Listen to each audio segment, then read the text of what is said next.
En el nombre del Padre, y del Hijo, y del Espíritu Santo. Amén. Ven, Espíritu Divino, manda tu luz desde el cielo.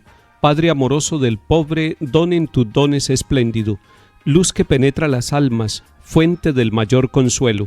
Ven, dulce huésped del alma, descanso de nuestro esfuerzo, tregua en el duro trabajo, brisa en las horas de fuego, gozo que enjuga las lágrimas y reconforta en los duelos.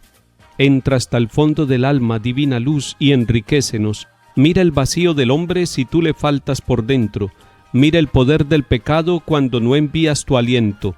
Riega la tierra en sequía, sana el corazón enfermo, lava las manchas, infunde calor de vida en el hielo. Toma el espíritu indómito, guía al que tuerce el sendero. Reparte tus 7 dones según la fe de tus siervos. Por tu bondad y tu gracia, dale al esfuerzo su mérito. Salva al que busca salvarse y danos tu gozo eterno. Amén. Lectura del libro de los Hechos de los Apóstoles, capítulo 15. En aquellos días, unos que bajaron de Judea se pusieron a enseñar a los hermanos que si no se circuncidaban conforme a la tradición de Moisés, no podían salvarse.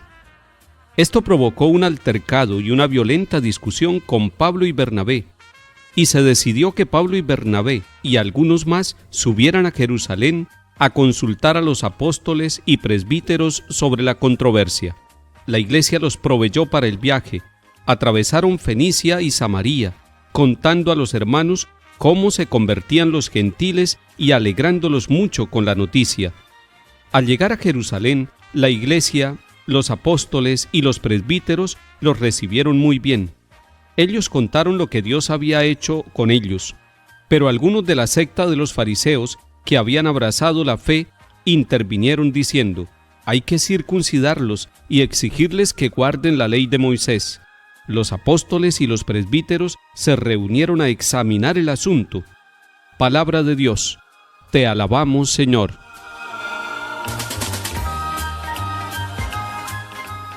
Este capítulo 15 de los Hechos de los Apóstoles es muy importante. Ojalá ustedes lo pudieran leer. Sucedió una controversia en una ciudad donde estaban los apóstoles Bernabé y Pablo. Esa ciudad se llama Antioquía de Siria. Allí sucedió una controversia. Es una comunidad ya madura, es una comunidad que va avanzando en la fe. Cuando llegan algunos de la tradición judía, pues traen todas sus costumbres religiosas del judaísmo y empiezan a decirle a los apóstoles que ellos deben circuncidar a los paganos que se están acercando a la fe cristiana. Eso genera una controversia. Esa es la palabra que usa el capítulo 15, una controversia. ¿Cuántas controversias de fe puede haber en nuestra vida, en nuestra historia, en nuestras comunidades? ¿Por qué es importante este capítulo? Porque Pablo y Bernabé no toman la decisión solos. Se van desde Antioquía hasta Jerusalén para consultarle a Pedro y a los demás apóstoles. Es una forma bellísima que tiene la iglesia desde el comienzo, consultar con Pedro, que él y los demás apóstoles sean los que hagan el discernimiento y lleguen a una decisión ante esta controversia. Hoy Pedro es el Papa Francisco. Por eso la iglesia de todos los 5 continentes, ante las dificultades que se presentan, busca la respuesta en Pedro, en el magisterio del Papa Francisco, y el Papa Francisco nos va ofreciendo las orientaciones seguras y maduras en la fe. Cuando nosotros escuchamos al Papa Francisco, estamos escuchando el magisterio de la iglesia. El Papa Francisco nos ofreció un documento muy claro sobre la vida de la familia, sobre el amor en el matrimonio, sobre la pareja y el amor que los lleva a la santidad. Ese documento se llama La Alegría del Amor. Ojalá todas las familias católicas lo consiguiéramos y lo leyéramos. Se llama La Alegría del Amor y en latín se dice Amoris Laetitia. Con este documento el Papa Francisco también está asumiendo varias controversias que hoy en día se presentan en la fe de la familia. Volvamos al capítulo 15 de los Hechos de los Apóstoles. Van Pedro y Bernabé y van acompañados de otros miembros de la comunidad y van subiendo hasta Jerusalén para consultar a los apóstoles. Allí los apóstoles y la iglesia en general, los presbíteros, los reciben con mucha alegría, los acogen, escuchan el testimonio de cómo los gentiles, es decir, los que no eran del pueblo de Israel, están siendo tocados por el amor de Jesucristo y están siendo unidos a la iglesia que están haciendo. Los apóstoles y los presbíteros se reunieron a examinar el asunto, es decir, a hacer oración y a discernir. Muchos asuntos en nuestra vida personal y familiar necesitan ser examinados, necesitan ser consultados. Ojalá que nuestras familias se preguntaran esto que estamos haciendo, esta situación, estas dudas que tenemos en nuestra vida moral, en nuestra vida de doctrina, de fe, ¿serán correctas? ¿Dónde encontraremos la respuesta? Y nosotros en la Iglesia Católica tenemos dos fuentes para aclarar nuestras dudas de fe. Primero, la palabra de Dios, pero no solamente la palabra de Dios, sino también todo el magisterio de la Iglesia, todos los documentos del Papa y sobre todo el catecismo de la Iglesia Católica, donde tenemos la mayor claridad de toda la doctrina de la fe católica. Cuando en una comunidad o en una familia se presentan dificultades de fe, lo primero es consultar con el sacerdote, con el párroco, con el obispo, con las distintas comunidades, porque la Iglesia misma se encarga de examinar los asuntos, de orar, de discernir y de llegar a unas soluciones. Les pido que ustedes lean hoy el capítulo 15 de los Hechos de los Apóstoles.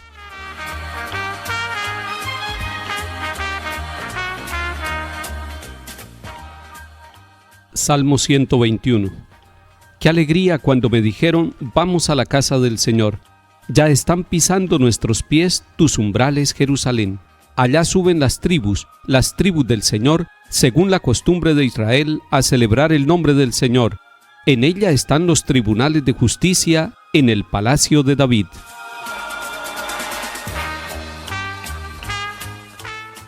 Del Evangelio según San Juan, capítulo 15. En aquel tiempo dijo Jesús a sus discípulos: Yo soy la verdadera vid, y mi Padre es el labrador. A todo sarmiento mío que no da fruto lo arranca, y a todo el que da fruto lo poda, para que dé más fruto. Ustedes ya están limpios por las palabras que les he hablado. Permanezcan en mí, y yo en ustedes. Como el sarmiento no puede dar fruto por sí si no permanece en la vid, así tampoco ustedes si no permanecen en mí. Yo soy la vid, ustedes los sarmientos. El que permanece en mí y yo en él, ese da fruto abundante, porque sin mí no pueden hacer nada. Al que no permanece en mí lo tiran fuera, como el sarmiento, y se seca. Luego los recogen y los echan al fuego y arden. Si permanecieran en mí y mis palabras permanecen en ustedes, pidan lo que desean y se les realizará. Con esto recibe gloria mi Padre, con que den fruto abundante. Así serán discípulos míos. Palabra del Señor. Gloria a ti, Señor Jesús.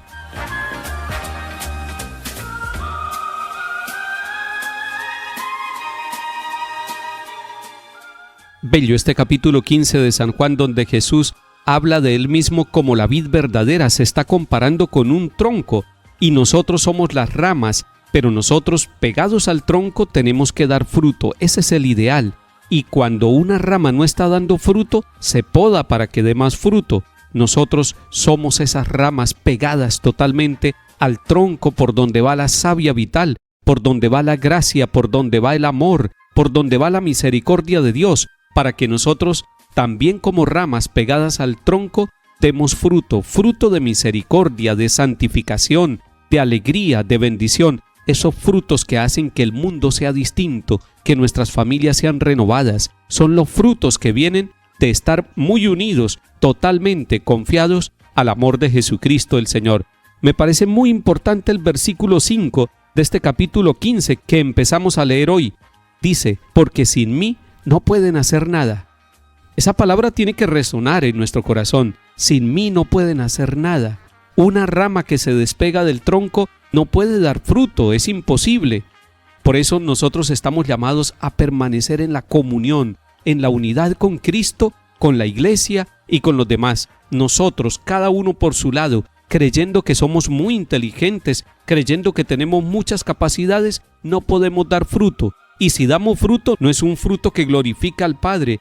Entonces nosotros podemos caer en el egoísmo, en el orgullo, sintiendo que nosotros somos capaces de dar ese fruto.